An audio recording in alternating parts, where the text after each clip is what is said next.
apa. Jadi nggak mungkin kecampur sih, atau nggak mungkin dari si arsi itu nanti nge-apply ke sipil atau si PWK ini nge-apply ke arsi. Wow.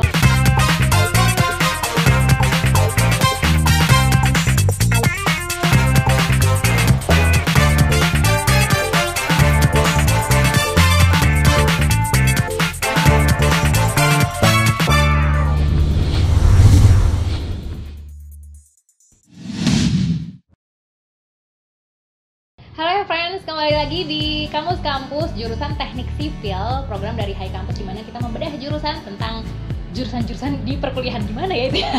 Langsung aja Kamus kali ini kita bersama dengan narasumber kita Mbak Dini. Dia adalah mahasiswa S2 dari jurusan Teknik Sipil Institut Teknologi 10 November Surabaya. Masih di part ketiga, yang akan kita obrolkan di part ketiga ini adalah prospek kerja dari jurusan Teknik Sipil. Kebetulan banget nih ya, narasumber kita ini cewek. Jadi buat cewek-cewek, kan jarang-jarang tuh kan ya, jarang-jarang cewek-cewek ngambilnya teknik-teknik yang kayak begini gitu kan. Langsung aja kita tanya ke Mbak Dini. Mbak, sebelum kita ngobrolin tentang prospeknya nih, kalau udah lulus dari Teknik Sipil ini gelarnya apa ya kalau S1? ST. Nggak ada penjurusan atau profesi-profesian atau? Nggak ada. Oh nggak ada ya, ST aja. Oke. Nah kalau S2-nya, kebetulan kan memang lagi ambil S2 ya. Kalau S2-nya ini ada penjurusannya atau ada bidang-bidang sendiri untuk S2? Ada sih. Ada. Kalau Mbak Dini sendiri ambil bidang apa? Aku ini lagi ambil kereta api. Oh kereta api. Oke. Bakal ngulek-ngulek tentang apa kalau di kereta api? Banyak sih tentang kayak rel gitu ya. Jadi kayak misalkan dari tanahnya, atau dari manajemennya juga, terus atau dari bajanya atau jembatan kereta apinya. Oke. Tapi kalau misalkan, wah, saya sok-sok ngobrolin tentang kereta api ya, Efren. Tapi kalau misalkan kereta api ini udah ada nih jalurnya sendiri gitu kan ya, bisa nggak sih kalau misalkan yang udah ada itu kemudian dikoreksi kayaknya nggak cocok nih di sini, itu bisa nggak oleh dari jurusan Teknik Sipil gitu? Atau Dikoreksi itu kayak gimana maksudnya? kayaknya kalau dilihat ini tuh jalurnya udah ada, tapi sebenarnya dilihat dari perekonomian atau dari jumlah kepadatan penduduknya itu tuh bisa bahaya nih, misal nih ya, saya sok-sok gitu. Enggak sih, maksudnya kalau jalur kereta api itu sudah mungkin udah paten ya di situ, karena jalur kereta api kan emang jalur khusus gitu ya, yang sebenarnya itu nggak boleh ada perlintasan sebidang. Oh, jadi memang sudah ada aturannya ya. Sudah paten kayak gitu. Jadi memang dia itu ya jalurnya di situ. Jadi pemilihannya itu memang dari dulu memang harusnya sudah dia dialokasikan di mana gitu ya. Jadi saya tahu nih ada aturan-aturannya sendiri ya kan ya. Oke, sekarang boleh dong diceritain tentang prospek kerja dari jurusan Teknik Sipil ini. Prospek kerja itu banyak sih ya. Banyak banget. Kalau misalnya kalau di BUMN itu bisa kayak misalkan nih salah satu BUMN itu kayak Angkasa Pura. Sama seperti yang aku ceritain tentang yang aku ambil tentang skripsi tadi yang Bank Bandara. Jadi mungkin bisa di situ di BUMN bisa. Kemudian di PNS juga bisa. Kayak di Kementerian PU. Oh, PU.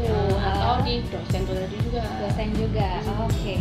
BUMN. Kalau entrepreneur atau bikin CV sendiri gitu? Bisa. Itu bisa juga ya. Apa yang dijual oleh perusahaan-perusahaan kecil CV kayak gitu tadi? Kalau gitu dia kayak jual jasa gitu loh. Jadi kayak gimana ya? Misalkan nih ada pekerjaan paving gitu kan.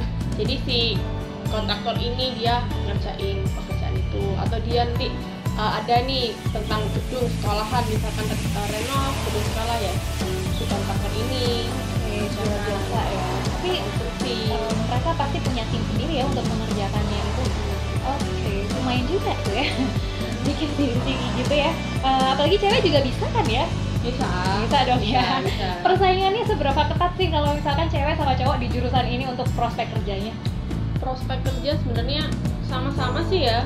Cuman mungkin kalau cewek sama cowok, mungkin kalau yang butuh tenaga banget itu biasanya kebanyakan cowok yang diambil.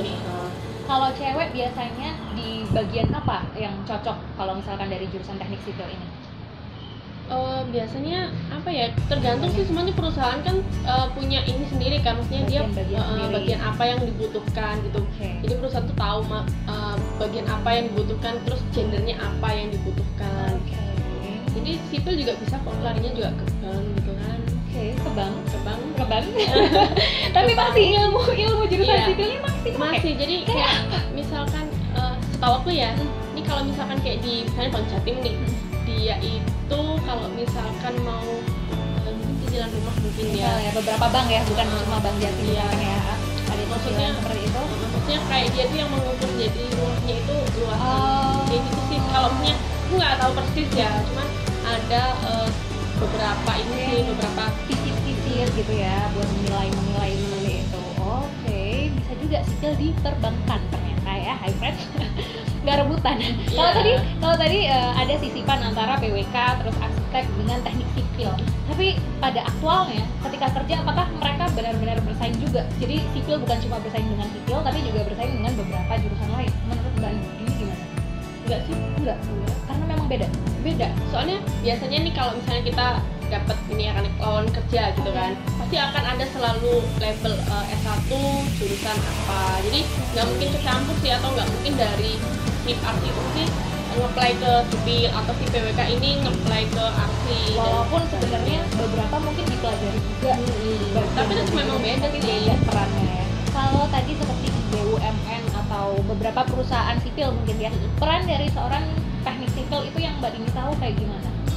Peran ya kayak dia tuh kayak menghitung konstruksi itu sih. Kalau misalkan di analisa kayak gitu beda macam sih. Kalau misalkan di BUMN-nya kayak Angkasa Pura tuh bisa aja dia kayak overlay landasan, overlay runway kan. Kalau misalkan di PLN misalkan dia itu biasanya sih di tank towernya. Ngapain itu? Di tank tower bukan berada di atasnya ya? Maksudnya dia kayak apa ya, maksudnya kayak istilahnya sih tetap ya? Sipil itu tentang konstruksi, jadi rancangan konstruksi. Jadi mungkin kalau towernya itu lebih ke ininya sih, lebih ke rancang konstruksi towernya itu seperti apa gitu sih. Kalau dosen ya kebetulan yang lagi dikejar nih saya, amin saya doakan ya. Amin. Kalau dosen sendiri ada nggak persyaratan yang harus dikumpulin sama siapapun yang ingin jadi dosen untuk jurusan sipil ini, atau basic backgroundnya seperti apa? Yang pasti kalau mau jadi dosen harus linear ya, maksudnya S1 sama S2 itu harus sama kan. Terus kalau mau jadi dosen itu kurang tahu juga sih maksudnya apa ya, maksudnya syaratnya untuk masuk apa, karena belum ini sih kan. Cuman yang setahu aku emang kalau itu tadi sih, kalau punya mau tuh harus linear tadi. Harus linear, nggak bisa loncat-loncat begitu ya. Beda juga. Seberapa penting sih kalau menurut Mbak Dini untuk ambil, kalau misalkan mau praktisi ya, jadi sebagai praktisi terjun ke lapangan, ambil S2 perlu nggak sih kalau menurut Mbak Dini? Perlu juga sih, mungkin sebagai ilmu ya, sama ilmu yang kedua mungkin buat jenjang karir juga sih kan. Kalau sudah kerja tuh dia tuh lebih ke arah jenjang karir kan. Jadi memang cukup perlu ya untuk S2 ya, setidaknya menambah ilmunya lebih lah dari yang S1. Ya pastinya ya, tapi pusingnya juga pusing banget. S2, S3 perlu nggak? S3 perlu, aduh kalau praktisi mah nggak usah gitu ya. Iya, mungkin tergantung sih, tergantung orangnya minatnya. Kalau masih mau S3 ya silakan gitu, boleh.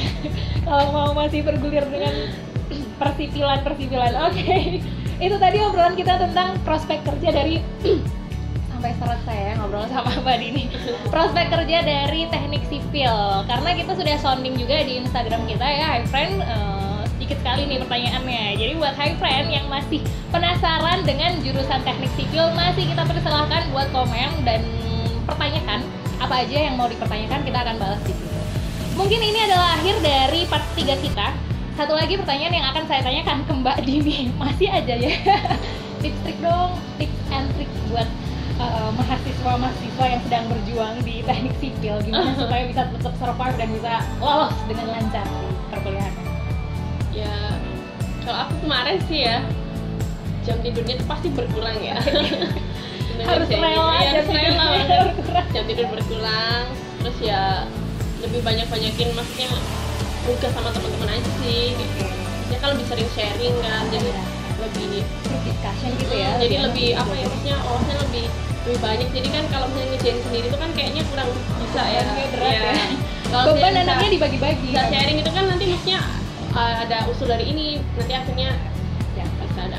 Oke, perluas perluas wawasan kalian, perluas juga pertemanan begitu ya, dan harus rela jam tidurnya berkurang. Itu tadi tips and trik dari Mbak Dini untuk jurusan teknik sipil.